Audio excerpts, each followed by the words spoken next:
সমতলের চা শিল্প দিন দিন প্রসারিত হলেও অবৈধ পথে বিক্রি ও কালোবাজারি এই শিল্পের জন্য বড় বাধা হয়ে দাঁড়িয়েছে। বিশেষ করে পঞ্চগড়ের সমতল ভূমিতে চায়ের ব্যাপক উৎপাদন হলেও এর বিরাট অংশই চলে যায় অবৈধ বাজারে।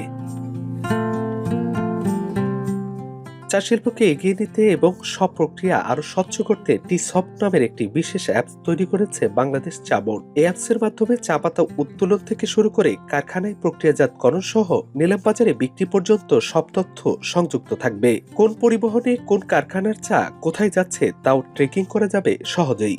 চা ফ্যাক্টরিতে চা দেওয়ার পর তাদের নিজভাবে কালেক্ট করতে পারবে তাদের ডিজিটাল ইনভয়েসগুলো, যেটা মাসিক, ত্রৈমাসিক এবং সাপ্তাহিকভাবে রিপোর্টিং সিস্টেম থাকবে এবং সকল হিসাব নিকাশের তাদের ডাটাগুলো কৃষকদের হাতে থাকবে। এদিকে গত কয়েক বছর ধরে চা শিল্পে নানা সংকটে লোকসান গুনছেন চা চাষিরা। এই অ্যাপসের ব্যবহার সঠিকভাবে নিশ্চিত করা গেলে চা পাতার ন্যায্য মূল্য পাওয়ার আশা তাদের। চাষিদেরকে যদি এই কৃষকদের আন্ডারে নিয়ে আসা হয় তাহলে আমার বিশ্বাস যে এখানে একটা সঠিক ইনফরমেশন পাওয়া যাবে যে কী পরিমাণ চা উৎপাদন হচ্ছে এবং এখান থেকে পঞ্চগড়ে এই চাটা নিলামে যাবে ন্যায়ভাবে। সেক্ষেত্রে আমরা ন্যায্য মূল্যটা হয়তো পাবো আশা করি আমরা।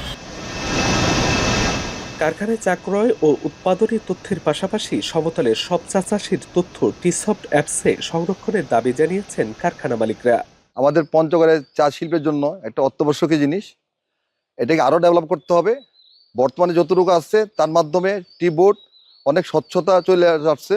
এর মধ্যে অসৎ পন্থা, অবৈধ পন্থা যারা চা বিক্রি করে সেটা অনেকটা কমে যাবে। চা বোর্ড বলছে এই উদ্যোগ চা শিল্পে যেমন শৃঙ্খলা আনবে তেমনি বাড়বে সরকারের রাজস্বও।